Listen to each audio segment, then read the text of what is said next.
Magandang gabi po sa lahat. Luzon, Visayas, Mindanao. Tayo nagbabalik dito sa aking munting channel po sa Mil Soriano TV29 para mag-discuss ulit ng another coins. Ayan po.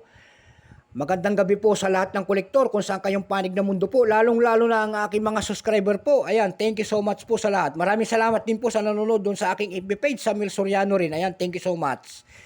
Ayan. At ito ay ating hilig po, yung ating pangunguleksyon at sinisiling natin kung magkano ang halaga ng ating mga koleksyon. Ng mga koleksyon ko po, ayan po.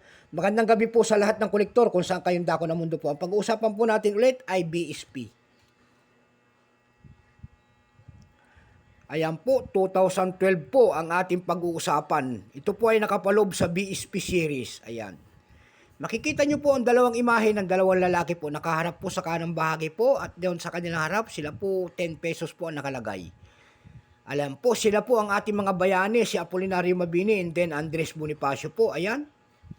Pagkataliko doon natin, makikita naman natin ang year na 1993, ang pagtatag ng ating Bangko Sentral. And then Catwill po, kung tawagin ng ating mga kolektor, diyan po tayo nagbabase kung anong die o reverse yan. Ayan. Bago tayo magsimula, kilalanin mo muna natin siya. Siyempre, issue, Philippines po, period, Republic, 1946, up to date po, type, standard circulation coins, years, 2000 hanggang 2017, value, 10 pesos po, currency, piso, 1967, up to date po. Composition po nito by metallic aluminum bronze, center in copper nickel ring. May bigat po itong 8.7 grams, may haba pong 26.5 mm, may kapal po itong 2.14 mm. Hugis po, bilog, syempre, orientation nito, middle alignment. Number and dash.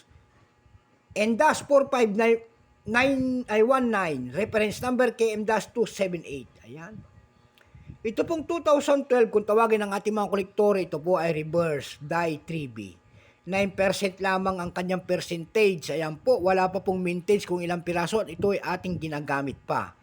Pero may price na doon sa ating lumista. Yung kanyang extra fine 36, almost uncirculated 36 at uncirculated nito ay nagkakahalaga po ng 210. Hirap nagtingin ng price nitong 2012 na ito. Ayan po. Doon tayo nakita sa Carousel PH po. Ayan. Ang seller po ay si Jeremy Pinsa. Ayan po, yung kanyang 2012 po, binibenta niya po nagkakahalaga ng 2,500.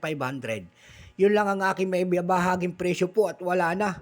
Kung saan ako nagpupunta at nang ikot-ikot para magtingin ng presyo, wala na tayong mahagilap. Ayan po.